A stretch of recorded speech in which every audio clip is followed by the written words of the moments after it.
Hai, assalamualaikum semuanya. Welcome back. Balik lagi sama Nara di sini. Siapa di sini pecinta romance yang sudah nonton series Bridgerton season 2 di Netflix? Belum?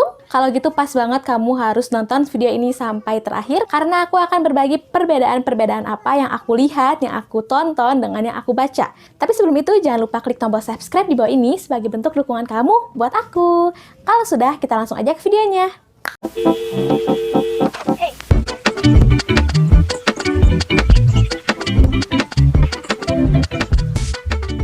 Buku ini berjudul The Viscount Who Loved Me atau Cinta Sang Viscount yang aku baca di Gramedia Digital. Ini karya Julia Quinn.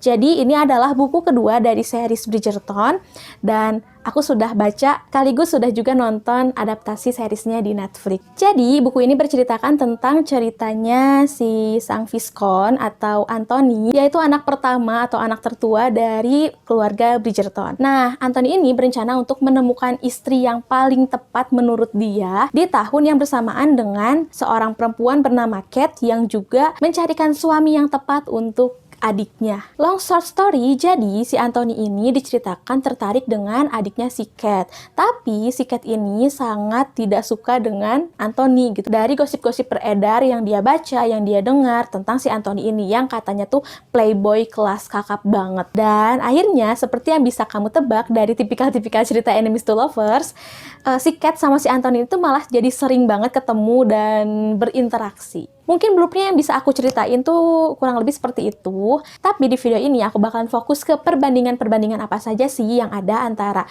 seriesnya dengan bukunya. Yang pertama, blurbnya. Sebelumnya yang aku ceritain itu adalah blurb dari keduanya. Jadi aku rangkum kurang lebih seperti itu ceritanya. Kesamaan yang ada di antara novelnya dengan di seriesnya. Tapi untuk yang lebih detailnya lagi, ceritanya itu sedikit berbeda ya. Berbeda dari detail-detailnya. Kemudian yang paling kerasa banget tuh, kalau di novel itu tuh benar-benar fokus ke karakter si Kate sama si Anthony. Sedangkan kalau di seriesnya, ini tuh mulai rada bercabang gitu loh. Tidak hanya fokus pada cerita Kate sama Anthony, tapi ada juga cerita-cerita lain yang diselipkan-selipkan gitu loh dari ceritanya Eloise. Pokoknya jadi cerita adik-adiknya si Anthony inilah gitu ya, keluarga Bridgerton. Kemudian yang menjadi fokus selain Bridgerton bersaudara adalah bagaimana cinta segitiga antara Anthony, Kate, dan adiknya.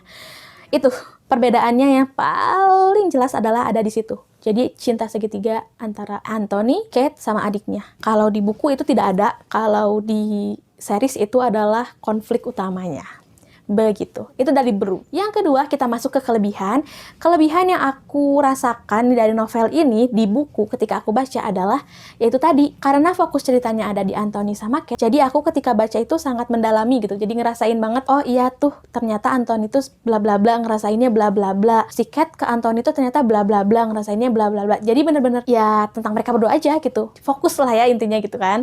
Nah, kelebihan di novel tuh seperti itu. Kemudian yang di novel juga romansnya lebih kerasa gitu. Maksudnya enemies to lovers itu benar-benar dapat banget. Kemudian perubahan-perubahan perasaan itu juga kerasa banget ketika aku baca novelnya. Namanya juga enemies to lovers ya, perubahan-perubahan perasaan yang awalnya kayak iya apa banget, enggak gitu kan. Terus tiba-tiba ada sesuatu hal yang buat kayak oh gitu, ngerti gak sih maksudnya? Jadi perubahan-perubahan perasaan itu kerasa banget ketika aku baca bukunya, dan romansnya juga lebih kental ya, lebih kerasa banget dibandingkan dengan Netflix-nya. Tapi di Netflix aku tuh dapet adegan Tom and Jerry yang benar-benar tervisualisasikan dengan sangat baik gitu. Aku suka banget. Kemudian ada cerita-cerita sampingannya, yaitu cerita tentang Bridgerton bersaudara yang lainnya gitu. Jadi nggak hanya ke Kate sama Anthony aja, tapi ada juga tuh cerita-cerita yang lain yang diselipin. Selain itu ada juga tentang Lady Whistledown-nya. Kalau misalkan di buku itu tuh cuman ada di awal-awal bab aja, seperti awalan berita gitu tentang sesuatu yang ditulis sama Lady Whistledown. Tapi kalau di Netflix kita tahu siapa Lady Whistledown-nya, dan juga kita bisa kayak ngelihat behind the scene sebelum si Lady Whistledown itu bikin berita. Jadi itu juga seru sih menurut aku. Kemudian setelah kelebihan pastinya ada juga dong kekurangan. Nah, kekurangan yang aku rasakan di novel ini pertama adalah sedikit ngebosenin ya. Jadi karena mungkin selalu fokus sama dua orang itu, jadinya kayak bosen. Tapi nggak bosen-bosen banget sih, lebih kurang berwarna aja kayaknya gitu ya. Terus kalau di Netflix, kekurangan yang aku rasain itu adalah aku nggak suka banget ide cerita cinta segitiga antara Cat, Anthony, sama adiknya Cat. Itu tuh kayak, nggak banget, dan atulah gitu. Sama apa yang aku baca nih tentang si Cat di buku dengan apa yang divisualisasikan di Netflixnya itu sedikit berbeda gitu. Maksudnya kayak kalau di buku itu aku inget banget si Anthony itu bilang, atau ada deskripsi yang bilang kalau misalkan si Cat itu tuh nggak bisa nyembunyiin perasaannya atau nyembunyiin ekspresinya.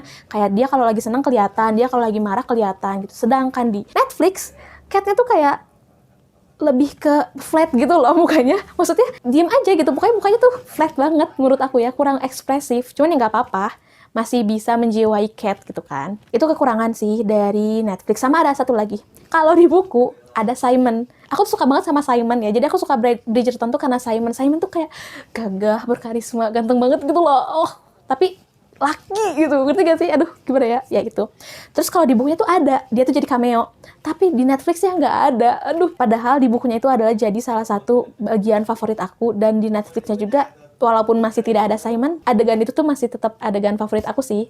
Jadi setelah ini kita lanjut ke adegan favorit. Nah, adegan favorit aku di buku dan di Netflix itu sama, yaitu ketika si Cat sama adiknya itu kayak ngapain ya, berlibur gitu atau gimana, pokoknya pendekatan gitulah ya dengan keluarganya Bridgerton. Jadi mereka tuh ke rumahnya si Viscount, ke rumah keluarga besar di pedesaan gitulah ya. Nah mereka tuh main apa aku lupa namanya, cuman kalau sekarang mungkin seperti golf kali ya, golf, tapi zaman dulunya aku lupa namanya apa. Di situ tuh keren banget, maksudnya aku suka interaksi keluarga Bridgerton dengan Cat. Kayak Cat tuh bener-bener diterima banget ya, tuh bener-bener blend in banget, masuk banget ke keluarganya Bridgerton. Jadi kesimpulannya gimana? Perbandingan yang aku rasain, yang aku lihat, perbedaan-perbedaan itu di antara series Netflixnya dan juga bukunya, menurut aku tidak terlalu mengganggu ya, dan juga tidak terlalu gimana-gimana karena jalan ceritanya sebenarnya alurnya, garis besarnya sama, cuman pengemasannya memang berbeda, dan juga ada beberapa hal yang ditambahkan, tokoh-tokoh yang baru, kemudian cerita-cerita pemeran sampingan juga ditambah-tambahkan gitu kan. Kalau misalkan dibilang aku harus nggak nih nonton seriesnya, kalau kata aku sih nonton-nonton aja, karena seriesnya juga seru gitu. Dan iya, aku baru ingat, aku juga suka bagian di seriesnya itu pas waktu Eloise nulis, ngomongnya apakah benar seperti itu, Eloise, semoga benar ya, Eloise itu ketemu sama cowok yang sefrekuensi. Aku seneng banget, dan jadi aku penasaran sama cerita-ceritanya Eloise, tapi gak tau kapan aku bacanya, mungkin nanti.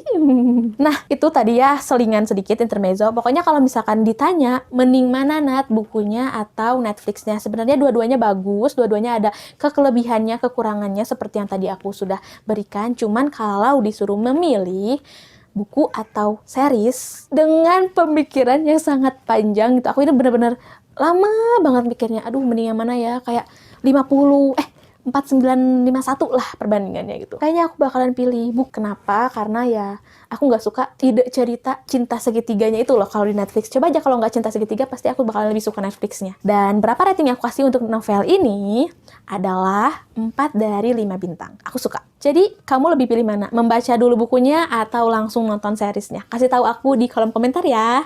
So, sekian aja video kali ini. Terima kasih sudah menonton. Kita ketemu lagi di video yang lain ya. Bye-bye!